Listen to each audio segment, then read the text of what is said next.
भाई बैठ जाओ।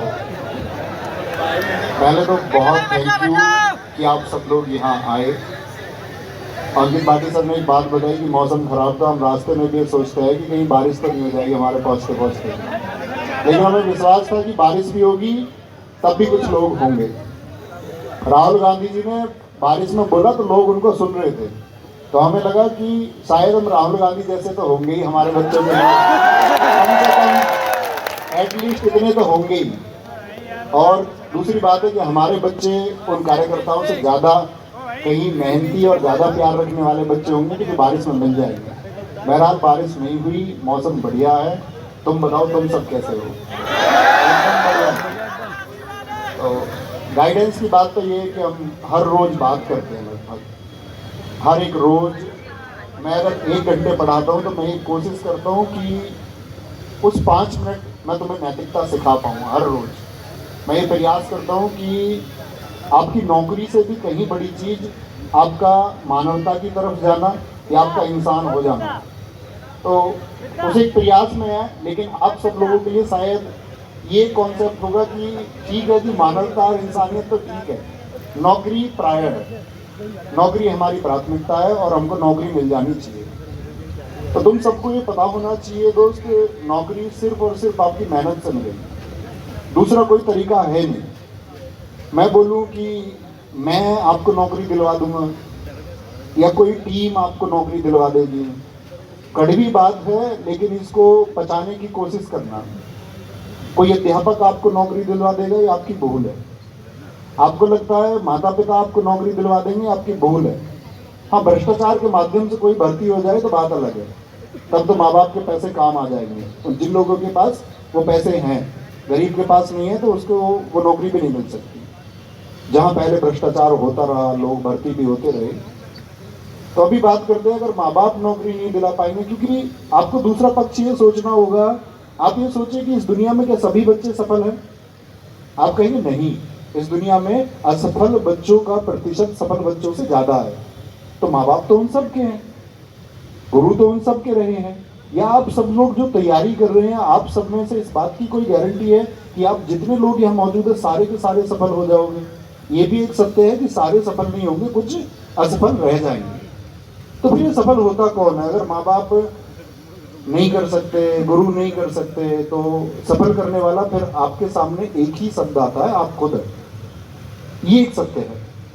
आप कहेंगे जी हम में से कुछ लोग असफल रह जाएंगे क्योंकि गुरु भी थे, माता पिता भी थे, फिर असफल क्यों रह गए?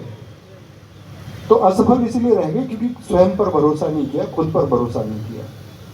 अब बात करते हैं वापस, माता पिता पूरक नहीं है लेकिन सहायक है, उनकी वजह से आप आगे चलते हैं। इसी तरह गुरु भी सहायक है।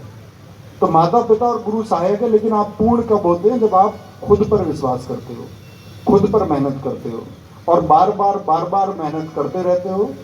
ऐसे बहुत सारे लोग होंगे कि ये एग्जाम नहीं हुआ, बीएसएससी जीडी दिया, एमटीएस दिया, सीएचएसएल दिया, कि नहीं हो पाया, असफल हो गए। बड़ा ऐसे लगा कि यार आगे तैयारी करनी भी चाहिए या नहीं, क्योंकि जब हम परिभाषित करते हैं कि हम मीडियम वर्ग के यानी मध्यम वर्ग के या निम्न वर्ग के बच्चों को पढ़ा रहे हैं, तो ऐसी भी स्थिति नहीं होती कि वो बार बार तैयारी कर पाएँ। उन लोगों के सामने एक प्रेशर ये आने लगता है कि भाई तुम अब प्राइवेट नौकरी कर लो या कुछ और कर लो, क्योंकि लगातार तैयारी 8 साल 10 साल तो वही बच्चा कर सकता है ना, घर से सपोर्ट, जिसके घर में आर्थिक सुविधाएं अच्छी हैं। तो बच्चे के सामने ये दबाव भी आता है कि भाई अब तुम नौकरी कर लो और तैयारी व्यारी छोड़ दो। तो असफलता हमको बहुत निराश भी करती है, लेकिन एक बात याद रखनी है आप लोगों को हमेशा कि आज़ाद वही है जो पिंजड़े में बंद परिंदा नहीं है। आज़ाद वही है जो पिंजड़े में बंद परिंदा नहीं है, और सफल वही है जो अपनी असफलता पर शर्मिंदा नहीं है। तो कभी भी असफल होते हो जीवन में तो निराशा तो होगी, हम सब संसार से जुड़े हुए मानव हैं, तो एक दुख होता है कि यार ऐसा क्यों हुआ। लेकिन उस क्यों के पीछे हमेशा एनालिसिस करना कि जो हुआ है, मैं सफल अगर हुआ हूँ तो सच में क्या जेन्युइन रीजन थे? क्योंकि कई बार आज के टाइम में आप देखोगे नॉर्मलाइजेशन की वजह से अच्छे बच्चे रह जा रहे हैं, डी नॉर्मलाइज कम स्कोर कर दिया जाता है तो वो रह जाते हैं। वो भर्ती होने के लायक थे, उनको नौकरी मिलनी चाहिए थी, लेकिन यहाँ पर एक एनालिसिस हुआ कि भाई मैं तो लायक हूँ ना, तो मुझको नौकरी मिलनी चाहिए, या दशमलव अंकों से कोई रह गया तो नौकरी मिलनी चाहिए। लेकिन मेरे दोस्त, अगर एक मानक से, एक मेरिट से बहुत कम अंतर पे तुम्हारे नंबर है, तो तब तो तुमको और मेहनत करनी होगी, तैयारी करोगे तभी सिलेक्शन होगा। और इस एक के लिए मैं ये कहता हूँ कि आप बहुत लंबी योजनाएं कभी कोई मत बनाना। मैंने YouTube पर देखा, एक ने बताया कि आप 30 दिन में जीएस को कैसे पढ़ें, और उसको 1 मिलियन लोग देख रहे हैं, मतलब 10 लाख बच्चे देख रहे हैं, तो 10 लाख बच्चे भ्रमित हैं। आप लोगों को एटलीस्ट अपना इतना माइंडसेट रखना होगा कि कोई भी चीज आपके पास एक समय से आएगी। जैसा विनाश सर ने आपको बताया कि आप शून्य से शुरू कर रहे हैं तो बहुत दूर है, ज्यादा लंबी यात्रा है। आप कक्षा 6 से शुरू कर रहे हैं तो थोड़ी कम यात्रा है, 12th के बाद कर रहे हो तो थोड़ी कम यात्रा। अब आप लोग अपने सब्जेक्ट अगर अच्छे कर लेंगे, भाई मैथ है, रीजनिंग है, आपका जीएस है, या कोई भी सब्जेक्ट पूछा जाता है, तो आपकी कमांड सब्जेक्ट पर होनी चाहिए। मेहनत इतनी करो कि सब्जेक्ट को तैयार करो। कभी परीक्षा के लिए मत पढ़ो कि भाई मैं यूपी पुलिस का मैथ को तैयार करना चाहता हूँ। ये वो बच्चे जो भटक के रह जाते हैं।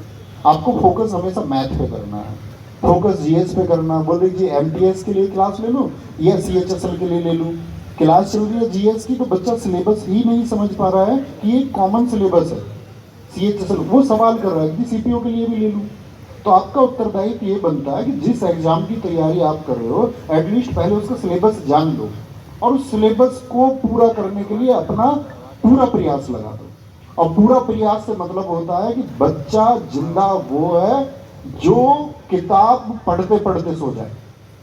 मतलब जिस टाइम आप सो रहे हो आपके हाथ में फोन नहीं होना चाहिए। क्या बात, अगर आप फोन लेके सो रहे हो इसका मतलब बहुत सीरियस नहीं है। क्या बात है, इंस्टाग्राम चलाते हुए सो रहे हो, ये सोच के सो रहे हो कि लास्ट के 5 मिनट में देख लूं कि उनका मैसेज आया या नहीं आया, तो इसका मतलब आपका ध्यान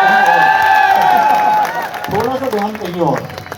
तो इतना आपको समझना होगा कि इस दुनिया में जो सफल विद्यार्थी रहे हैं, उनकी जब आंख लगती है तो वो किताबों के साथ लगती है, उनके पास उस टाइम किताब होती है।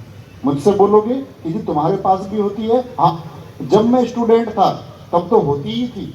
ये बात अलग थी कि मुझे जो तैयारी करनी थी उसके अलावा मैं उपन्यास और नॉवेल पढ़ रहा था, लेकिन मैं नॉवेल पढ़ते पढ़ते सो रहा था, और आज की डेट में भी मैं पढ़ते पढ़ते ही सो रहा हूँ। तो तुम्हारे पास अगर अभी तुम्हें तो बहुत जरूरत है, तो एटलीस्ट बहुत मेहनत करो। अंकित भाटी सर ने बताया कि दोस्त है विनाश मेरा, और हम 6ठी क्लास से दोस्त है, 6th क्लास से एक ही स्कूल में पढ़े हम। कॉलेज हमारा अलग अलग हुआ है। तो जब हम कॉलेज में थे 2013, तो तब उन्होंने पढ़ाना शुरू किया सिकंदराबाद, एक कस्बा बुलंदशहर में, सुना हो तो इन्होंने पढ़ाना शुरू किया। तो हमारे घर की भी ऐसी मतलब बहुत मजबूत स्थिति नहीं थी कि भाई ऐसा होता है ना कि यंग एज में कुछ एक्स्ट्रा खर्चे आ ही जाते हैं कभी ना कभी। मान के चलो तुमको फोन ही लेना है, अब घर के तो नहीं दिलाएंगे, वो बोलेंगे पहले तुम सफल हो जाओ तब मिलेगा फोन। तो वो मेरा एक ऐसा दोस्त रहा है जिसने शायद एक लंबे समय तक मेरी ज़रूरतों को पूरा किया है। इवन मैंने तो पढ़ाना शुरू किया 2019 से, और 2013 से 2019 वो मेरा साधक है। मतलब फैमिली के बाद अगर कोई मेरा साधक बना है तो वो है। और ये मैं क्यों बताना चाह रहा हूँ, मैं इसलिए बताना चाह रहा हूँ कि एक इंस्पायरिंग पर्सन होते हैं जीवन में कि जिनसे तुम प्रभावित होते हो। वो ऐसे रहे हैं कि शायद कहने की बात नहीं है, लेकिन भावनाएं हैं इसमें, और ये कहीं सूट वूट करके कहीं डालना मत कोई भी। ऐसा था कि जो हमारी बहन जी है, मतलब इनकी और हमारी बहन जी है बड़ी, वो दिव्यांग है मतलब, और घर की स्थिति भी इतनी कैपेबल नहीं है कि सब कुछ हो पाए। तो उन्होंने कम उम्र में, मतलब यहाँ पढ़ाने से पहले ट्यूशन पढ़ा के अपने घर को एक घर दे देना, बहन की शादी कर देना, अपने बड़े भाइयों तक की शादी में सहयोग कर देना। तो वो उन्होंने शिक्षा के दम पे किया है। अगर वो शिक्षित ना होते तो कोई गलत मार्ग शायद ढूंढ रहे होते, और जब आप शिक्षित रहेंगे और एक अच्छा मार्ग ढूंढेंगे तो इसी तरह से हताश कभी होना नहीं है और उम्मीदों को कभी खोना नहीं है। उम्मीदें रहेंगी तो आगे जाते रहोगे। और मैंने कहा माता पिता के लिए गौरवान्वित पल लेके आओ। अभी आप लोगों को पता है 2 ही दिन पहले की घटना है कश्मीर में, तो वो लोग अमर हो गए। अमर होने का मतलब है उनके माता पिता, आप लोगों ने देखा होगा, मैंने वीडियो भी शेयर की थी तो उनके माता पिता के लिए वो सबसे बड़ा पल है। और कहते हैं कि जिंदगी में एक दिन आपको लाना ही पड़ेगा कि जिसने तुमको जन्म दिया है उसका कर्ज तुमको मिटाना होगा। एक दिन तो ऐसा लाना होगा। तो वो एक दिन तुम लेके आओगे, अपनी मेहनत के दम पे लेके आओगे कि ये वो दिन आ चुका है कि जब वो मुस्कुराएं। और मैंने कहा है आप लोगों से, अगर आपकी वजह से आपका परिवार मुस्कुराता है तो आप इंसान हो। हमेशा उनके चेहरे पर एक मायूसी मत छोड़ देना, ये कोशिश करना कि वो मुस्कुराहटें मैं अपने घर में लेके आऊँगा। और मैं इतनी क्षमता रखता हूँ, कोई कमज़ोर कोई एवरेज स्टूडेंट नहीं होता, सब एक जैसे छात्र होते हैं। निरंतरता से कौन तैयारी कर रहा है, लंबे समय तक कौन मैदान में टिके रह सकता है, ये बेहतर बनाता है। तो आप मैदान में वादा करो, तब तक टिके रहेंगे जब तक आप सफल नहीं हो जाते, जब तक आप कामयाब नहीं हो जाते, तब तक आप इस मैदान को नहीं छोड़ेंगे। ठीक है, बस इतना ही है। Thank you.